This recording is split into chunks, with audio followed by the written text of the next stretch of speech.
I want to start by speaking to the loved ones of Renee Nicole Good. I am so sorry for your loss. I hope that the memories you cherish offer some small comfort to you in the days that follow. Earlier this week, our community witnessed a horrific event on our streets. Some saw it in person, and many more have seen it circulating online. Whatever your opinion is about what happened, this was a traumatic event. Since this happened, I have been on the phone and in meetings with law enforcement, justice leaders, elected officials, discussing ways to ensure a thorough and transparent investigation, how that can occur, and be shared with our office. On Wednesday, our immediate focus was ensuring that an agreement could be reached for a joint investigation with the BCA and the FBI. To be clear, and I want to be very clear about this is not because we have concerns about the FBI investigation. Our efforts in advocating for a joint investigation is not an attack on the FBI. We have had a strong working relationship with the local FBI field office throughout my administration. Based on a previous experience with FBI processes, we are concerned that the evidence obtained in an investigation that has only been conducted at the federal level will not be shared with our office for review. In the past, the FBI has invited us to see a high-level overview of their investigation, but we were prohibited from seeing the entire investigation or talking about what we saw in that PowerPoint publicly. While I respect the FBI's process, our community's expectations are much different in terms of transparency. This community expects to understand what the evidence is and the justification for any decision that might be made. To that end, I cannot overstate the importance of a local investigation, or at least access to the federal investigation by the BCA. Without it, we will not have the ability to be transparent with our community about the results of the expectation or, as I said, any decision that might come of the review. And let me be clear, we have no preconceived opinion on what the evidence will show.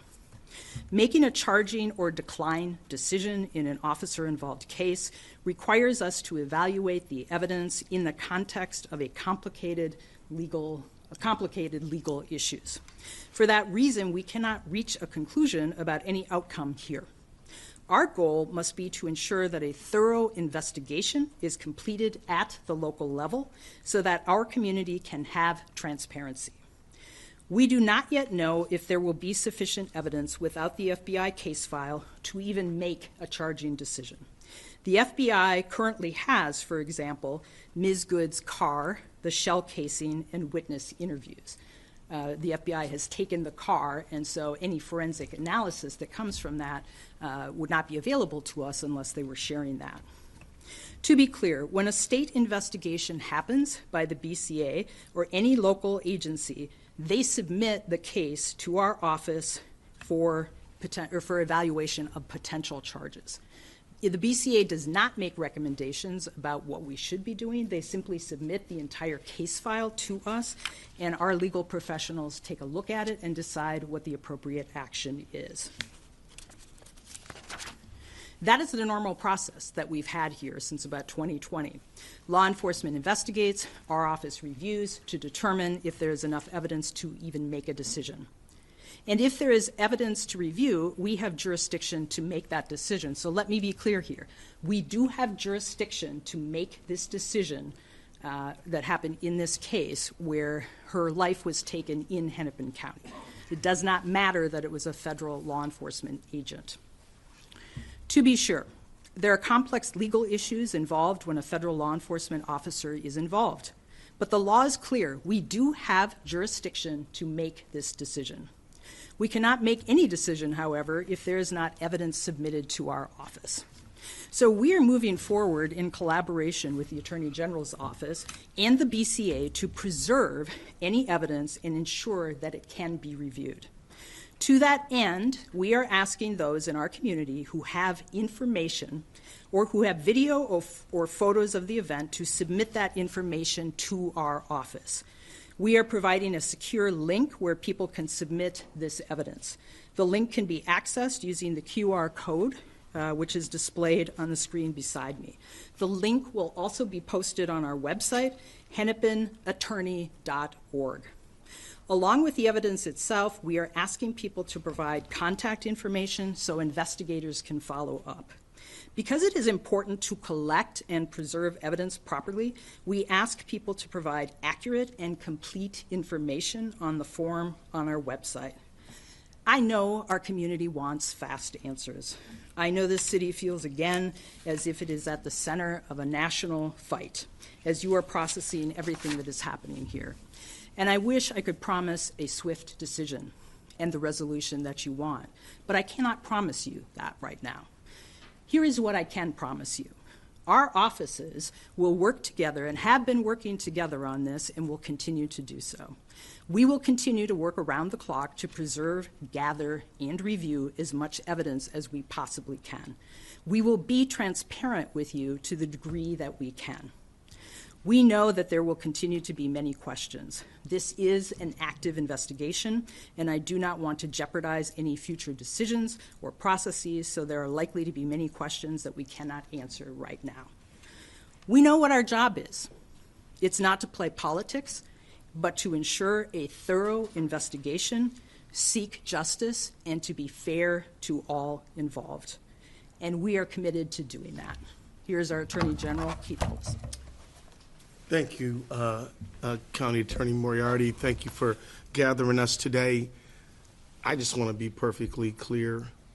The precious life of Renee Nicole Good was important. She's a mother of 3, including a 6-year-old child whose father passed away a few years ago.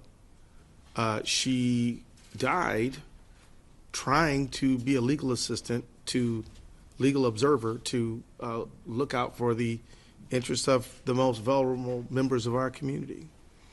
And she leaves behind a lot of people who love and admire her.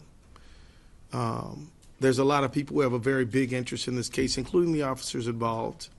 They have an important interest. The fact is we have an interest as state prosecutors, which is what we both are, in fairness and transparency, and to the degree that is possible to set forth a process which, when it's over, fair-minded people can say, well, as good and just of a job that could be done was done.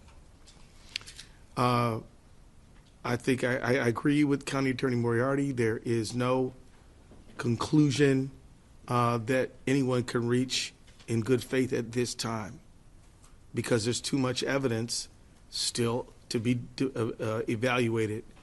Now, what we're doing here is asking the public who may have video.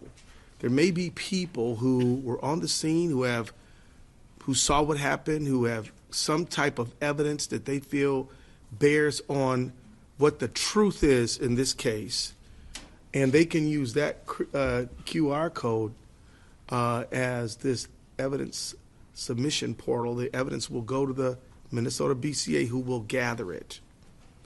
And we wanted to make sure that as the moments go by, every moment in these cases is precious, and it is important that people know where they can go to share the evidence that they have in their possession.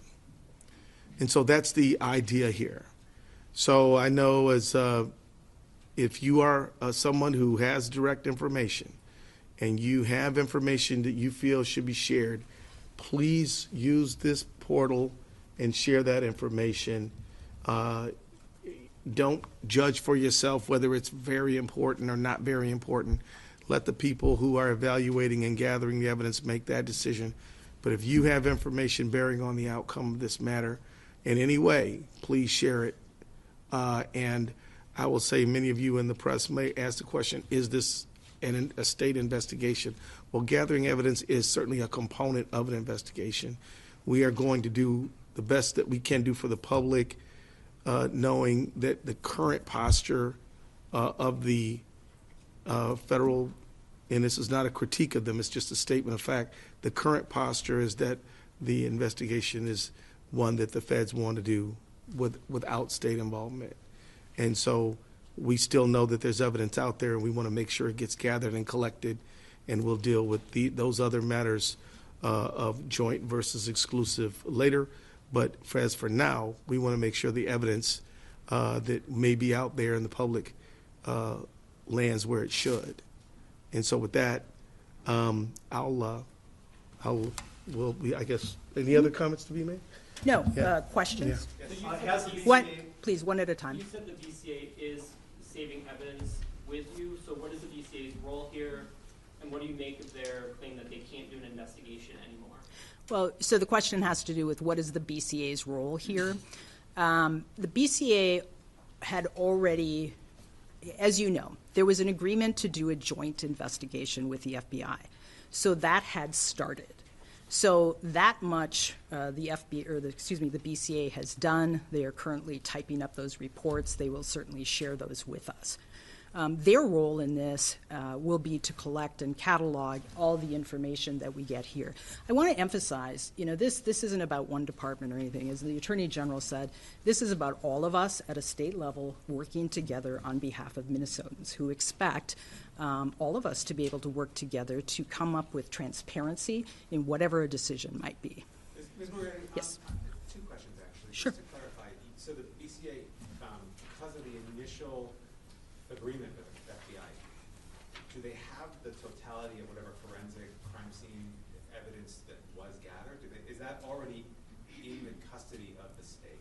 So the question was about, because of the original joint agreement, does the BCA have access to forensic evidence? So the process here, the way